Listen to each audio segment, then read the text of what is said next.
하나님 말씀을 읽겠습니다. 하나님 말씀은 마태복음 7장 13절 그리고 골로새서 3장 1절에서 3절까지 두 부분을 보겠습니다. 먼저 마태복음 7장 13절 한 목소리로 크게 읽겠습니다. 시작. 좁은 문으로 들어가라. 멸망으로 인도하는 문은 크고 그 길이 넓어 그리로 들어가는 자가 많고 생명으로 인도하는 문은 좁고 길이 협착하여 찾는 이가 적음이니라. 그 다음에 골로새 3장 1절에서 3절까지예요. 시작. 그러므로 너희가 그리스도와 함께 다시 살리심을 받았으면 위의 것을 찾으라. 거기는 그리스도께서 하나님 우편에 앉아 계시느니라. 위의 것을 생각하고 땅의 것을 생각지 말라. 이는 너희가 죽었고 너희 생명이 그리스도와 함께 하나님 안에 감추었음이니라. 네. 기도하시겠습니다. 살아계시고 은혜로우신 하나님 아버지, 오늘 이 시간에 우리가 하나님 존전에 나왔습니다. 다시 한번 주님의 귀한 말씀을 우리를 새롭게 하여 주시고 이 시대 어떻게 우리가 성도로서 빗나가지 않고 온전한 신앙을 가지며 하나님께 온전한 영광을 돌릴 수 있는지를 생각하며 배우는 그러한 시간 되기를 원합니다. 성령이 빛과 계시로 깨닫는 영으로 말씀하여 주시옵소서. 그래서 참되게 깨닫고 하나님께 영광 돌리는 우리가 될 수 있도록 축복해 주시기를 간절히 원합니다.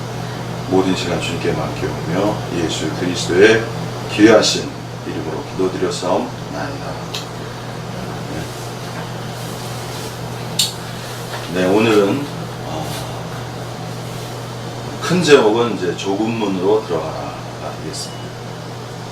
그리고 이제 소제목은 깨어 있음과 배타적 신앙을 넘어서기, 이렇게 제가 정했습니다. 그래서 오늘 이 말씀을 여러분이 하나님의 크신 은혜를 받으시기 원합니다.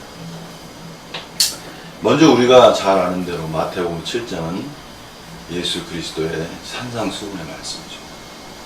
제가 늘 말씀드리지만 성도들은 마태복음 5, 6, 7장에 있는 이 산상수훈의 말씀을 진실로 잘 읽고 잘 이해하셔야 돼요. 여기에 모든 그리스도인의 생활의 비결이 다 들어있어요. 특별히 예수님께서 산에 오르셔서 가르친 말씀이죠. 그래서 늘 이 산상수훈의 말씀은 그리스도를 마음속에 계속 살아있어요. 늘 말씀이 살아있어요.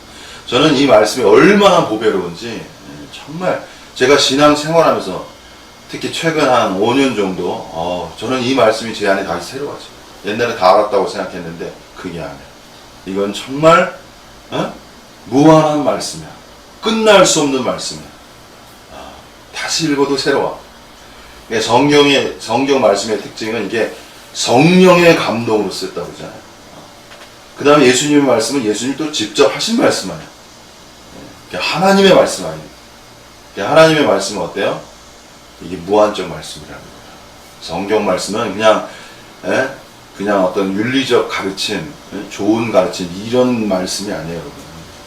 이건 하나님의 말씀이기 때문에 우리의 제한된 이성을 초월하는 말씀이에요. 다시 말하면 뭐예요? 매일 새롭다는 것입니다. 새롭게 들려온다는 거예요. 그래서 헬레 로고스 레마라는 뜻이 있잖아요. 로고스는 밖에 있는 하나의 문자적 말씀이라면 레마의 말씀은 뭐예요? 즉각적으로 내 안에 들려지는 말씀입니다. 그래서 이 말씀이 로고스로 바깥에 있지만 이게 레마의 말씀으로 항상 새롭게 들려질 수 있다. 그래서 말씀이 귀하다. 자, 그 말씀 가운데 오늘 한 구절을 제가 뽑았습니다. 아까 읽은 대로 좁은 문으로 들어가라. 멸망으로 인도하는 문은 크고 그 길이 넓어 그리로 들어가는 자가 많고 생명으로 인도하는 문은 좁고 길이 협착하여 찾는 이가 적음이니라. 쉽게 말하면 그리스도인의 생활이라는 것은 좁은 문으로 들어가는 거죠. 근데 좁은 문만 있는 게 아니고 여기 뭐야? 멸망으로 인도하는 문도 있다는 거예요. 문이 하나만 있는 게 아니야. 두 가지가 있어. 그게 뭐야? 좁은 문과 멸망으로 인도하는 문이 있다는 거죠. 여러분, 신앙인이라는 건요, 두 가지 길이 있어요, 항상. 하나만 있는 게 아니에요. 제가 오늘 제 제목이 깨어있음을 먼저 말씀드리는데, 성도들이 깨어있어야 되는 것은 이게 선택의 기로에 있기 때문에 그래요. 무엇인지. 우리가 선택할 수 있어요. 그렇기 때문에 깨어있다는 건 뭐와 관련이 있어? 어떻게 당신이 선택할 거야? 이게 굉장히 중요한 거야. 뭘 선택할 거야? 좁은 문을 선택할 거야? 멸망으로 인도하는 문을 선택할 거야? 벌써 이게 선택의 기로가 있는 거야. 좁은 문으로 들어가라. 멸망으로 문은 크고 길이 넓어. 그 길이 넓다는 거야. 그리로 들어가는 자가 많고. 그러니까 이 좁은 문으로 들어가는 사람은 뭐야? 찾는 이가 적은 거야. 많지 않다. 저는 여기에서 이제 좁은 문으로 들어가는 문제에서 일단 기독교의 문제는요, 이제 두 가지예요. 뭐냐면은 피상적인 그리스도인의 문제가 있고, 그 다음에 영적인 그리스도인의 문제가 있어요. 크게 보면 이렇게 두 가지로 나옵니다. 그게 먼저 제가 피상적인, 기복적인 신앙인들에 대해서 내가 먼저 말하고 싶습니다. 나중에 이제 영적인 그리스도인에 대해서 말해야겠어요. 이 두 가지 문제를 해결합니다. 자, 여기서 좁은 문이라고 그랬잖아요. 자, 그리스도인들이 깨어야 할 이유가 있어요. 그게 뭐냐면 구원론에 관합니다. 구원. 이 기독교의 강점이라는 것은요, 이 구원이 확실하다는 거야. 그것도 예수 그리스도를 믿어 영원한 구원에 이른다는 것이죠. 그래서 예수 그리스도를 믿으면 영원한 구원에 이르는 거야. 이것이 뭐 기독교가 가진 뭐 거의 최대 강점이라고 말이죠. 이것으로 인해서 프로테스탄트 개신교가 이신칭의를 통해 이렇게 일어난 거 아니겠습니까? 500년 동안 이제 개신교는 지금까지 이어지고 있는데, 여기 하나의 문제가 뭐냐면, 일단은 믿지 않는 사람들에 대해서요, 복음을 전해서 예수 그리스도를 믿어 구원에 이르게 해야죠. 이건 1차적으로 일어나야 돼요. 반드시. 그 다음에 또 문제가 생기는 게 뭐냐면, 그럼 구원받으면 다 됐냐? 여기에 이제 오늘날 문제가 있다는 거예요.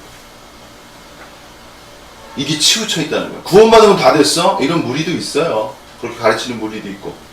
성경에 그런 것만 골라서 얘기해요. 여러분, 성경은요, 위험한 게 뭐냐면, 골라서 잡으면 다 그렇게만 보여요. 근데 성경은 그런 책이 아니에요. 그러니까 구절을 고를 때 잘 골라야 돼. 균형 있게 골라야 돼. 어떤 것은 이렇게 상대적인 것도 있어. 반대적인 개념도 있어. 그걸 어떻게 해석할 거야? 쉬운 문제가 아니에요, 성경 해석이라는 거. 근데 오늘날 문제는 사람들이 어떻게 성경을 해석할 수 있어요? 구절을 하나씩 뽑을 때 자기가 원하는 구절만 뽑아서 설교해. 그럼 말이 그렇게 꼬여져. 편집이 돼버려. 온전한 성경의 해석이 아닌 거예요, 여러분. 그렇기 때문에 오늘 시대 성도들은 베레아인처럼 성경이 그러한가 생각하면서 신앙생활을 해야 되는 거야. 무조건 듣는 게 아니에요, 여러분. 물론 한면에 성직자들의 말씀을 단순한 마음으로 믿음으로 받는 것도 중요하지만, 이성적으로 과연 성경이 그러한가 연구하면서 배우는 이 태도도 중요한 거예요, 여러분. 그러니까 범사에 모든 걸 헤아리라고 사도 바울이 말했잖아요. 중요한 말씀에 이기재미 하라는 얘기지. 조사해 보라는 얘기야. 오히려 조사해 볼 때 그 사람이 진짜인지 가짜인지 더 분별할 수 있는 거야, 여러분. 한면에 이제 진짜 그냥 믿지 않으려고 하고 불순종이 가득한 사람에 대해서는 그걸 무너뜨리려면 믿음과 순종이 강조될 수밖에 없지만, 어쨌든 말씀에 대해서는 이게 오늘날 이 시대의 자의적 해석이 너무 난무한단 말이야. 자기 위주식. 그런 것을 경계하기 위해서는 성도들이 깨어있어야 돼요. 똑똑해지셔야 돼요. 제대로 알고 정말 누구를 향해 우리가 신앙생활을 하는 거예요? 엄밀히 말하면 하나님을 향해 신앙생활을 하는 거야. 하나님을 알려면 어디로 가야 돼요? 말씀으로 가야 한다고. 말씀이 과연 그러한가? 이걸 생각해 보면서 여러분 신앙생활 하셔야 되는 거예요. 그래서 이제 아까 제가 구원론에서 말씀드렸지만, 이제 구원론 한 번 구원받으면 다 됐냐? 물론 영원히 우리가 멸망받지 않아요. 말씀 있잖아요. 우리가 요한복음 3장 16절 말씀. 여러분 다 아시는 구절 아니에요. 일단 이제 이 말씀이 중요한 말씀이니까 한번 읽고 가겠습니다. 하나님이 세상을 이처럼 사랑하사 독생자를 주셨으니 이는 저를 믿는 자마다 멸망치 않고 영생을 얻게 하려 하십니다. 분명히 이게 예수님을 믿으면 멸망치 않고 영생을 얻는다는 아주 성경이 아주 가장 간략한 요약이죠. 한마디로 말합니다. 이 말씀이 있어요. 이 말씀을 우리는 변개할 수 없는 거죠. 그렇기 때문에 우리가 예수 믿으면 분명히 멸망치 않고 영생은 없습니다. 그러나 여기 또 어떤 개념이 있어요? 소위 말하는 상급의 개념, 보상과 처벌의 개념이 여전히 존재한다는 거예요. 구분해야 돼요. 그렇기 때문에 성경에 이런 구절이 있단 말이에요. 고린도후서 5장 10장 11절 말씀입니다. 이는 우리가 다 반드시 그리스도의 심판대 앞에 드러나 각각 선악간에 그 몸으로 행한 것을 따라 받으려 함이니라. 그리스도의 심판대 앞에 드러난다는 거 우리가. 그리고 각각이라는 거야. 한 사람 한 사람. 선악간에 그 몸으로 행한 것을 따라 받으려 한다. 이렇게 말했어. 그 다음에 로마서 14장 10절 12절에도 네가 어찌 내 형제를 판단하느냐. 내 형제를 판단한다고 했으니까 이거는 믿는 사람을 말하겠지. 그죠? 어째 내 형제를 없이 여기느냐. 우리가 다 하나님의 심판대 앞에 서리라. 기록되었을 때 주께서 가라사대 내가 살았노니 모든 무릎이라고 그랬어요. 내게 끓을 것이요 모든 혀라고 그랬어요. 모든 혀. 이 그리스도인이 포함 안 되겠어요? 오늘 이 문제에 대해서 이게 명백해져야 돼. 오늘 성도가 이게 분명히 깨어 있어. 심판에 대한 인식이 있어야 이 성도가 깨어 있어요. 오늘 모든 혀가 하나님께 자백하리라 하였느니라. 여러분의 혀가 하나님 앞에 자백하는 날이 와요. 여러분의 행한 거에 대해서 말하게 된다고. 이러므로 우리 각인이 각 사람이 자기 일을 하나님께 직고하리라. 이게 두려운 거야. 그래서 아까 고린도후서 5장 10절에서 11절 다시 가보면 뭐라고 했어요? 이를 우리가 다 반드시 그리스도의 심판대 앞에 드러나 각각 선악간에 그 몸으로 행한 것을 따라 받으려 함이니라. 우리가 주의 두려우심을 알므로. 오늘 이 시대는요, 주님의 두려우심을 알아야 되는 거야. 왜? 그리스도 심판대 앞에 이게 심판의 요소가 있기 때문에 두려운 요소가 있단 말이에요. 여러분 이거 깨어야 돼요. 그렇기 때문에 한 번 받으면 다 구원받았다고 의례론적 관점에서 너무 치우쳐가지고 오늘 각각 행한 대로 심판하신 이 부분을 여러분이 모르면 문제가 되는 거지. 정 목사의 특징은 열이 많다는 거지. 다혈질. 여러분 이해하셔야 돼요. 아주 분이 나 여러분 성질이 나 아주 답답해 죽겠어. 내가 이런 성도에 대해서는 이런 말을 강력히 하고 싶은 거야. 똑바로 정신 차리고 안 하면 어떻게 되는지 알아? 이렇게 말하고 싶은 거야 내가. 이 엄중한 하나님의 말씀이라는 거 여러분 정신 차려야 돼요. 네?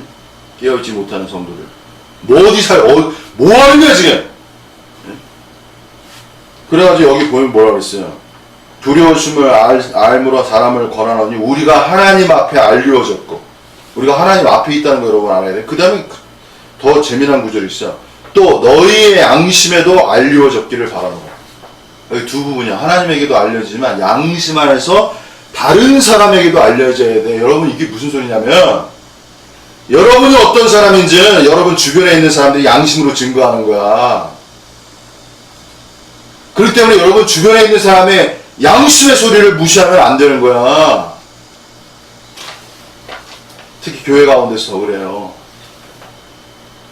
다른 사람이 볼 때, 저 사람은 정말, 저 사람은 정말 그리스도인이야. 이런 소리를 들어야 된다는 얘기야. 저 사람? 완전히 세상적이야. 돈밖에 몰라. 인간관계? 자기밖에 몰라. 이건 문제가 생기는 거야. 그 얘기하고 있는 거야, 이게. 여러분, 어떤 그리스도인이 되실 거예요? 이웃에게 어떤 평가 받으실까? 이게 하나님은 보이지 않기 때문에 하나님께 알려졌다는 말은 이게 좀 추상적이야. 근데 구체화가 일어나야 돼. 그건 뭐야? 이웃에게 알려진. 이 이웃의 양심에 증거되는 성도가 되어야 되는 거야. 이게 보다 구체적이야. 그럴 때는 여러분 생활할 때요, 성도들이 다른 사람이 나한테 뭘 말하는가 잘 들으셔야 돼. 세상적이야. 저는 옛날에 어떤 분한테 나는 아닌데, 세상을 사랑한다는 말을 한번 들었어. 나는 거기서 무너지더라고. 나는 아닌데. 난 그 다음에 그 얘기를 듣고 나서 더 이상 세상을 살고 싶지 않았어. 눈물이 내 속에서 흐르더라고. 나는 그게 아닌데. 만약 그 사람의 말이 맞다면 나는 큰일 나는 거예요. 나는 그게 간단하지 않는 말이라는 걸 알았어. 왜? 성도는 하나님을 위해 사는 거잖아. 중심에서 세상을 향해 사는 건 아니잖아. 그렇다고 세상의 것을 무시하거나 외면하는 얘기가 아니에요. 그러나 그 중심은 어디에 있어야 돼? 하나님 앞에 있어야 된다고. 양심 안에서. 내가 이분문법적으로 얘기하면 하나님을 사랑할 거야? 세상을 사랑할 거야? 자기에 대한 양심 안에서 이 답변이 있어야 돼. 거짓 없이 하나님 앞에 있는 것처럼. 왜? 그날에 어차피 하나님 앞에서 말해야 되니까. 양심 안에서 여러분 깨끗한 양심으로 증거하셔야 돼요, 여러분. 예? 이 세상 살고 돈 벌어야 되고 뭐 일해야 되고 뭐 그런 건 어쩔 수 없는 거지만 오직 교회도 말이야, 이게 상업적으로만 가는 사람도 있고 말이야, 비즈니스 차원에서 문제 있는 거야, 여러분. 목적이 그게 아니잖아. 왜? 주객 전도가 일어나가지고. 물론 세상적인 것도 잘 해야 되지만 근원적으로 하나님 안에 있으셔야 돼요. 하나님을 향하여 여러분의 신앙이 세워져야 되는 거야. 이거 중요한 거예요. 응? 그 다음에 이제 로마서 14장 10절, 12절에 이런 말씀이 있다. 디모데 전서 6장 12절에 이런 말씀이 있어. 믿음의 선한 싸움을 싸우라. 영생을 취하라. 이제 아까 마태복음 그 7장에 보시면 생명으로 인도하는 문은 좁고 길이 협착하여 찾는 이가 적음이라. 멸망과 생명이 나누어진다고. 그럼 생명으로 인도하는 문이 있어. 근데 사도 바울은 여기서 디모데 전서 6장 12절에 믿음의 선한 싸움을 싸우라. 영생을 취하라. 이렇게 말했어. 여러분, 이 취하라는 말은 꽉 붙잡으라는 얘기야. 그럼 이걸 다시 풀면 뭐예요? 꽉 붙잡을지 않을 수도 있다, 이 소리야. 다시 말하면 선택의 문제가 여기 있다는 거야. 영생을 잡을 수도 있고 영생을 잡지 않을 수도 있다는 얘기야. 이게 암시적으로 드러내는 거라고. 여러분, 인생에서 영생이라는 게 뭐야? 하나님이 주신 생명 아니야. 생명대로 사는 거 아니에요. 근데 그렇게 안 살아. 어떻게 살아? 자기의 개인적인 사욕.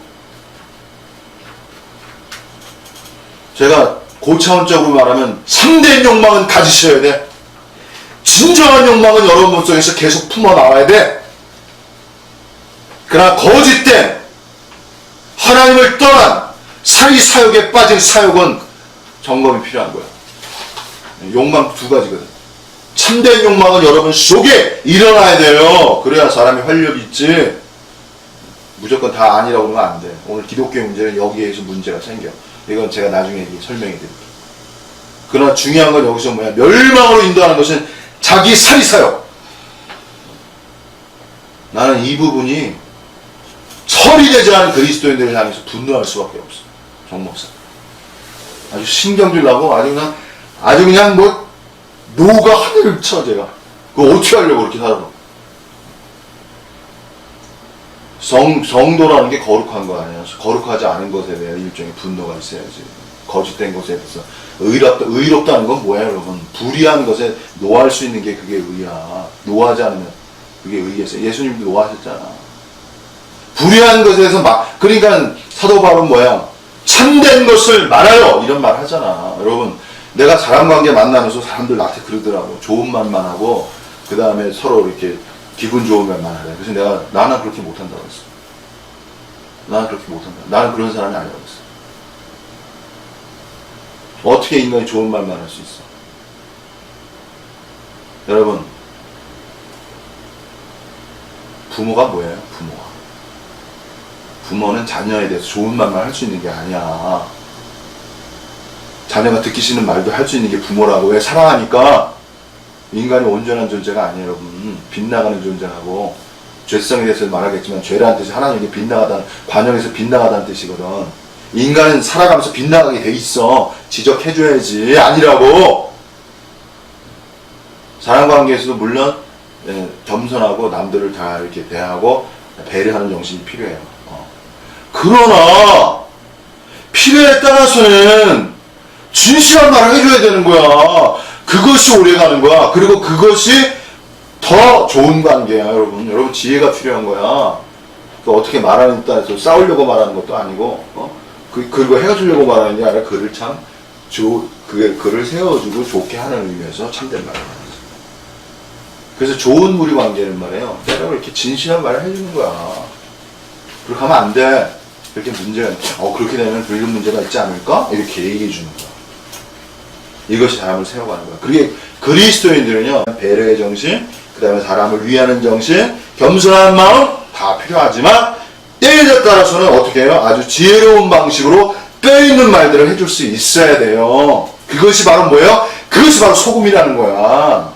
소금이 짜게 될 거 아니야. 짠맛이 있어야 될 거 아니야.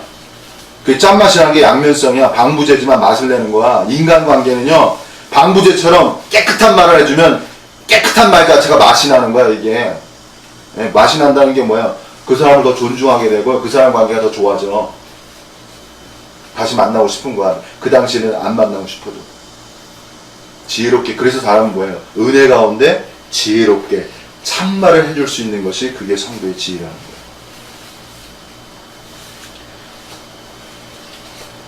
그래서 여기에서 이제 영생을 붙잡아라. 특별히 이제 바울의 학자들의 말은 이것이 시합에서 이긴 자가 얻는 상급과 비유해서 말한다. 이렇게 말하고 있어요. 그 다음에 우리가 이제 이렇게 그리스도의 심판 때 하나님 앞에서 이렇게 우리가 직고하는 문제, 그래 영생을 취하는, 이게 굉장히 선택의 문제라는 거야. 까딱 잘못하면 어떻게 된다는 거야? 문제가 생긴다는 거지. 그렇기 때문에 성도들은 어떻게 해야 돼요? 정신 차려야 된다는 얘기지. 사도 바울은 고린도전서 9장 27절 이런 말씀했단 말이야. 내가 내 몸을 쳐 복종하게 함은 내가 남에게 전파한 후에 자기가 도리어 버림이 될까 두려워함이니라. 버림이 될까 두려워한다고 했어. 버림 받을 수 있다는 거 없다는 거.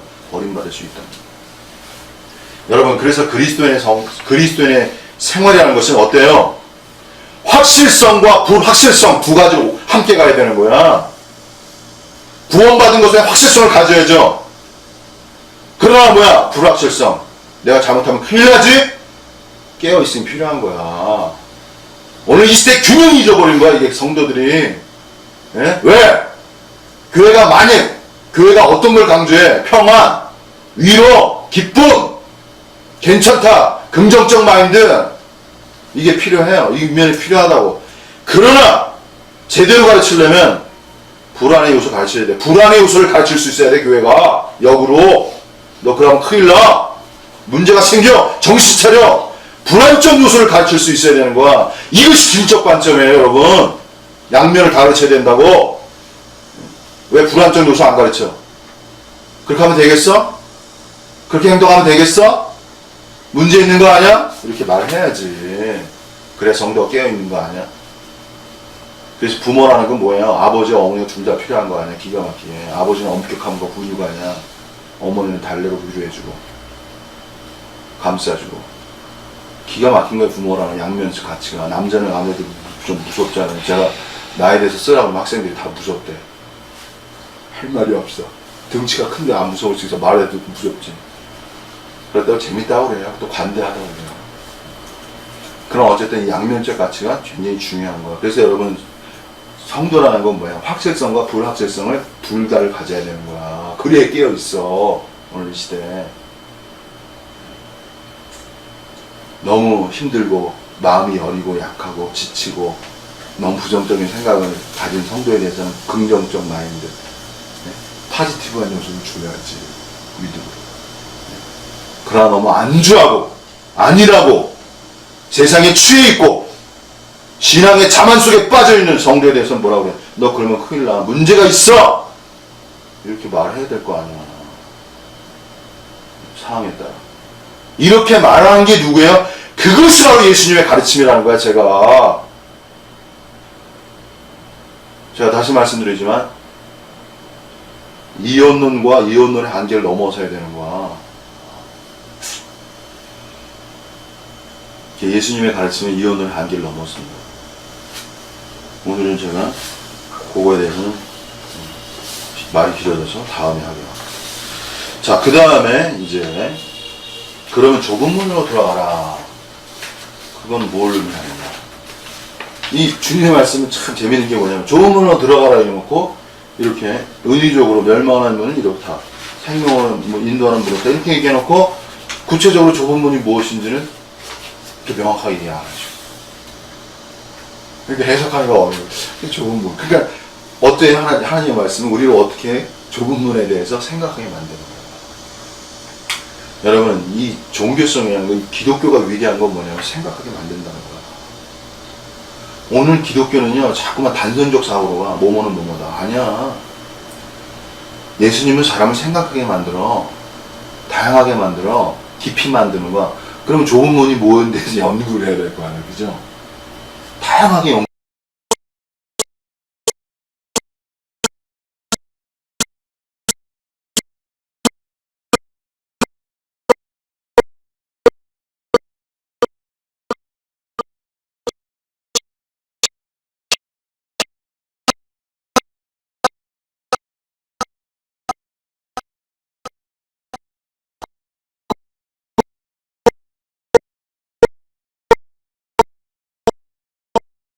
연구하고 고민하고 생각할 수 있는 길을 열어주신다고. 그래야 어떻게 사람이 깊어지는 거야, 신앙이. 오늘 젊은 사람들이 교회를 떠나요. 왜 떠나? 단답형밖에 안 되거든, 교회가. 뻔한 얘기 하거든. 아는 얘기.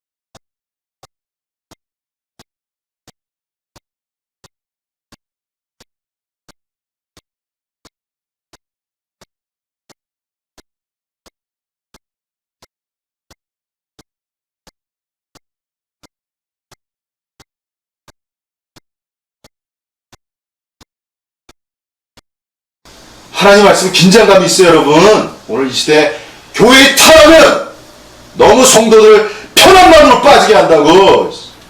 깨어있지 못하고 어린아이 만들고 긴장시켜야 된다고. 성장시키기 위해서는 어린이 되려면 긴장해야 되거든. 사회생활 한다는 게 다 긴장이야. 그걸 뚫고 일어나야 되는 거야.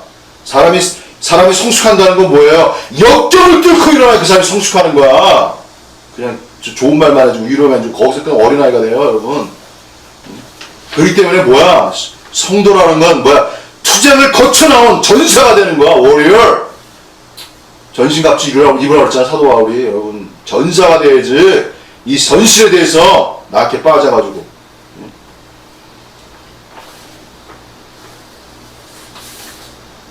자, 그래서 어쨌든 오늘 이제 저는 이제 생각해봤습니다. 과연 좁은 문이라는 것이 뭘까? 제가 이제 정 목사가 생각한 거. 그러니까 저는 감사해, 하나님 앞에 좁은 문에 대해서 많이 얘기해 주셨어요. 그러나 설득력이 있어야지, 보편성이 있어야지, 그 말이 돼야지. 그래서 하나님의 말씀이 무한정이라는 거예요. 다치지 않은 말씀이에요. 그러니까 제가 생각한 건 뭐냐면 너무 쉬운 말이죠. 지상성과 천상성이라는. 다시 말하면 천상적 그리스도인이 되는 거예요. 그 부분에 지향적 삶이라는 거죠. 쉽게 말하면. 그 부분에 대해서 이제 한 말씀 드리고 싶어요. 자, 그래서 제가 골로새서 3장 1절, 3절 말씀이에요. 그러므로 너희가 그리스도와 함께 다시 살리심을 받았으면 위의 것을 찾으라. 위의 것을 찾으라. 위의 것을 찾는 성도가 이게 좁은 문이에요. 땅의 것만 찾으면 안 돼. 그 위의 것이란 말이 뭐냐면 여기에 하늘이라는 뜻이에요. 그 다음에 하늘나라와 새 시대의 일이라는 거야. 저는 여기서 마음에 참 느낌 있는 게 새 시대라는 거야. 새 시대. 오늘 아까 제가 청년들 교회 떠난다고 얘기했죠. 왜 떠난지 아세요? 이게 새 것을 못 줘서 그래. 새로운 것이 없어. 저는 말씀드릴게요. 교회가 뭐예요? 새로운 것을 끊임없이 창조해내는 것이 교회야. 왜? 보라, 이전 것은 지나갔으니 새 것이 되었도다. 오늘 새 것을 말할 수 있어야 되는 거야. 교회라는 게. 왜 지루해서 떠나는 거야? 재밌어 봐. 새로워. 왜 떠나 거기를. 그게 정신 차려야 되는 거야. 누가 정신 차려? 말씀 전한 자들이 정신 차려야 되는 거야. 당신이 새 것이 되어야 돼 항상. 당신이 새로운 사람이 되어야 돼 항상. 바로 사도 바울 말한 것처럼 족은 날마다 새롭도다. 족이 날마다 새로운 사람이 되어야 돼. 그러니까 항상 추구해야 된단 말이야. 하나님을 향해서. 오늘 영성 주자들의 문제가 뭐예요? 이미 고정화된 자신의 지기에 갇혀가지고 새로운 것이 없어. 했던 말 또 하고 돌려서 말하고. 나중에 맨 처음엔 잘 못 알아들어요. 근데 한 1년, 2년, 3년, 5년 되고 다 알아. 눈치만 들어. 그리고 이미 세련되고 저기 소위 말 우리나라 강남 중심대 이런 사람들 많이 아는 사람들이거든. 그런 사람들은 몇 분만 들어봐도 알아. 참 어떻게 말하기 어려워. 아는 사람은 금방 알아. 귀신 같잖아. 모르는 사람은 계속 몰라. 그러니까 모르는 사람은 계속 남아있는 거야. 인간의 있잖아요. 여러분. 인간의 슬픔은 뭐냐면 권태라는 거야. 제가 익사이팅한 걸 사람 줘. 새로운 걸 좋아한다. 그게 인간의 본성이 어떻게 알았어? 안 가본 데 가지 또 가본 데를 나 안 가본 데 가는 거하고 가본 데 가는 거 어떤 걸 선택할 거야? 안 가본 데 가는 거. 가본 데 뭘 또 가? 몇 번은 갈 수 있지. 그러나 계속 못 가. 안 가본 데 가는 거. 왜 그 기독교 신앙이 위대한 거야? 하나님 무한하시거든. 그분의 세계가 무한의 세계야. 이 성경은 항상 새 시대를 열어주는 거야, 여러분. 이 성경은 항상 새로운 책이야, 여러분. 새 것의 뜻은 뭐야? 새로운 거야, 항상. 예수님이 어떤 분이야? 항상 새로운 분이야, 그분은. 낡을 수가 없는 분이야. 하나님은. 네? 친구 관계나 모든 관계 항상 새로워야 재밌는 거야, 여러분. 했던 말 또 하고 계속 반복해서 패턴 돌아가고 나중에 지겨워 만나고. 그러니까 새로운 사람 만나가지고. 그러니까 요새 사람들이 어떻게 자꾸 새로운 사람 만나는 사람들이 있어. 자, 여기에서 어쨌든 새 시대란 말이야. 그 다음에 윤리적인 것을, 이 말은 뭐냐면 윤리적인 면을 내포할 뿐 아니라 하나님께 속한 본질적이고 초월적인 면을 얘기해요. 그러니까 어쨌든 성경이라는 것은 기본 베이스에 윤리적인 요소가 있어요. 그러나 윤리적인 것을 갖추면 안 돼요. 윤리적이라는 건 도덕적이라는 거 아시죠? 그래서 성도라는 것은 뭐냐면 최고의 도덕성을 가지는 존재예요. 어쩔 수 없어요. 그러나 도덕성만 있는 게 아니에요. 그 도덕을 초월하는 것이 또 기독교의 강점. 이게 위대하다는 거. 도덕을 초월하는 것이 바로 종교라는 거. 이 세상에 도덕을 초월하는 게 어딨어? 다 도덕의 가치지. 그게 기독교가 위대한 거야. 이건 참 어려운 얘기예요. 도덕을 초월한다는 말 자체가 굉장히 어려운 말이에요. 자, 그거 나중에 또 얘기합시다. 지금 다 말할 수도 없는 거고. 어쨌든 여기에 하나님께 속한 본질적이며 초월적인 면을 추구한다. 초월이 있어요. 그래서 그렇기 때문에 뭐예요? 기독교는 초월적인 걸 얘기해야 돼요. 인간은 도덕적인 걸 추구하는데 반드시 도덕 쪽에 갇히게 돼. 쉽게 말하면 인간은 도덕으로 나오면 엄격주의가 있거든요. 근데 엄격주의는 엄격주의에 갇혀버려요. 그래서 뭐가 일어나지 않아. 그냥 분리만 일어나. 소통이 안 돼. 함께가 안 돼. 이걸 잘 이해해야 되는 거야. 나중에 제가 이제 오늘 베타성에 대해서 말씀드리겠지만, 자, 윤리적인 면에서 위의 것에서 이제 여러 가지 요소가 있어요. 이게 이제 지금 말한 골로새 3장 12절 14절에 있는 것들이에요. 이제 구체적으로 사도 바울이 말하는 거야. 이게 첫 번째가 국률이야. 이게 사도 바울이 맨 처음에 국률을 넣었어. 네? 원래 뭐 사랑 정도, 사랑이 맨 뒤에 있어. 거기 보면. 네? 왜 사랑이 맨 뒤에 있을까? 이 사도 바울은 국률을 맨 처음에 넣었어요. 국률이라는 거. 그 다음에 자비, 겸손, 온유, 오래 참음, 용납, 용서사. 여기서 국률, 자비, 겸손, 온유, 오래 참음, 용납, 용서, 그리고 마지막 사랑 이렇게 나왔다. 순서가. 여러분 윤리적 가르침도 사도 바울은 이게 순서가 바뀌어요. 어떤 걸 사랑을 먼저 놨다, 나중에 놨다. 윤리적이라는 게 고정화가 일어나면 안 돼. 이것도 나중에 또 제가 말씀드리고 한꺼번에 다 말하게요. 모든 것이 다 고정화가 발생돼서 문제가 생기는 거야. 윤리적 자, 그래서 국률이라는 것은 의의 문제와 관련이 있습니다. 그리고 또 국률이라는 게 어떤 문제가 생기냐면, 국률이라는 것이 너무 커지면 어떻게 해? 이게 타협이 일어나고, 그 다음에 타협이 일어나면서 변질이 일어난다. 이게 섞임이 일어나죠. 순수를 잃어버릴 수 있어. 그렇기 때문에 이 국률의 관점이라는 게 참 어려운 거야. 그러니까 이 시대에 이제 법조에 있는 사람들이 사실 판단하기가 어렵죠. 이게 심판을 해야 되는데, 이게 또 동정이라는 게 정상 참작들, 이게 어쩔 수 없는 경우도 있고, 굉장히 이게 판단하기 어려운 거야. 인간 사회라는 건 여러분, 흑암 논리로 이게 흑백, 이거 죄 있어 없어, 이거 판단하기가, 물론 어둠과 빛, 선과 악은 구별돼야 되지만, 이게 판단하기 어려운 부분이 많은 거야. 경중이라는 게 있다. 여러분, 이런 걸 이해가 이게 성숙이 되는 거야. 무조건 나빠? 어떤 사람이 무조건 나빠? 그 동기도 있는 거고, 어쩔 수 없는 상황도 있는 거고. 참 어려운 게 많은 거야. 이게 이런 거야, 여러분. 이게 사람도요, 그 사람 알고 가면 불쌍한 거야. 안 불쌍한 사람은 없어, 이 세상에. 다 불쌍해. 알고 보면 불쌍할 거야. 그러니까 사람이 너그러워질 수밖에 없어. 그러니까 이제 사람이 나이가 들면 너그러워져요. 왜? 이해가 되거든. 어쩔 수 없는 상황이야. 근데 이제 젊을 때는 이게 불이야, 의야, 막 이래가지고, 이렇게 하면 내가 싹, 막, 그 나이가 들어봐. 오케이, 나이가 들면 이게 많은 걸 이해하게 되는 거야. 자, 어쨌든 그리스도인의 이제 국률에서 국률이 어려운 거. 국률이라는 것은 이해와 포용성 아니겠어요, 그죠? 불쌍히 여겨주는 거죠. 어떻게 그 사람을 수용해줘, 받아주는 거 아니에요, 그죠? 근데 기독교는 본질상 어떤 거야? 이 유일성이 있다는 거야. 천하 만민에게 천하 만민에게 구원을 다른 사람에게 구원자 이름을 주신 일이 없다고 했잖아. 예수 그리스도 외에는. 그러니까 예수 그리스도가 유일한 구원자라는 거지. 이게 바로 유일성이라는 거야. 이게 분명히 맞죠. 그럼 예수 그리스도를 인정하는지 않는 자들에 대해서는 배타적일 수밖에 없는 거야. 그러니까 불교나 타종교에 대해서 엄청 기독교는 배타적이죠.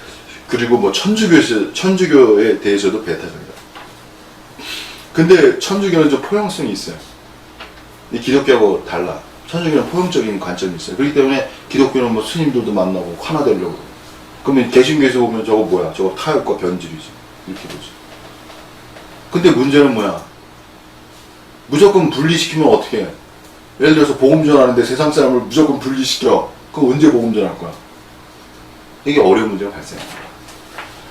그렇기 때문에 이제 영성에 대해서 말하죠. 영성주의자가 이게 어려운 게 뭐냐면, 영성이라는 게 바리새인과 비슷해요. 이게 분리주의라는 뜻인데, 영성을 추구하면 빨리 분리가 되게 돼 있어. 세상과도 분리해야 되고, 자기 자신의 육체와도 분리돼야 되고, 다 분리돼야 돼.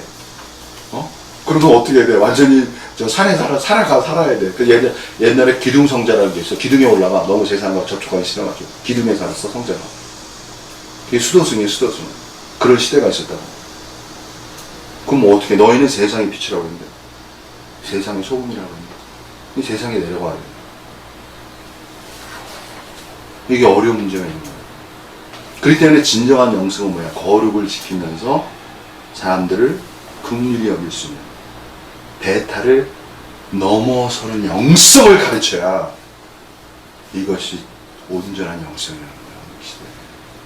다시 말해, 그렇게 하신 분이 또 누구야? 예수 그리스도라는 거야. 그분의 말씀이야. 그분의 말씀 속에 이것이 다 있어요. 근데 영성주의자들은 이런 거에 대해서 정말 예리하게 심층적으로 말씀에 대한 해석이 약하다는 거야. 그래서 영성을 추구하는 사람들은 뭐가 일어나요? 나중에 분리가 일어나, 괴리가 일어나. 그게 영성주의자들이 가진 눈물이라는 거야. 그래서 진짜 주님을 추구하고 영성으로 나가는 사람들은 나중에 정말 하나님께 부짓게 돼 있다고. 그러니까 제가 말하는 거야. 진짜 그런 길 가는 사람이 있냐고 묻는 거야. 믿음으로만 가본다고, 믿음으로 간다고. 나중에 이제 이게 영성은 믿음과 관련이 있다고. 근데 끝까지 믿음으로 와. 왜 문제가 생기나 안 생기나. 그렇기 때문에 내가 이 시대에 거짓된 영성주의자가 많다는 거야. 그렇게 안 가요. 성령을 쫓아가봐. 진짜 성령을 쫓아가봐. 영을 따라가봐. 어떤 문제가 생기나. 안 간다고. 반드시 문제가 생기거든. 왜? 모든 요소 속에는 예수님의 말씀이 들어가야 되거든. 그걸 못 찾아내요. 오늘 성령주의 문제, 성령파의 문제가 뭐냐? 성자적 성령이 안 된다는 거야. 성자가 뺀 성령, 가짜 성령이 돼요, 그게. 성령을 추구해도. 삼일체가 이렇게 위대한 거야, 여러분. 성부, 성자, 성령이 함께 있어야 된다고. 그러면서 분리돼야 되고, 분리가 아니라 구분돼야 되고. 이 삼일체 진리를 정확히 이해해야 된다고. 그리고 실체적 삼일체를 가져야 온전한 영성이 이 시대에 나타나는 거야. 오늘 삼일체가 영성과 관련이 됐다는 걸 이 세대가 누가 알겠어요, 내가 솔직히. 그러니까 정 목사님께 좀 말 잘 들으세요. 제발. 예? 제가 뭘 알고 얘기하는 사람이에요. 모르고 얘기하는 게 아니라고.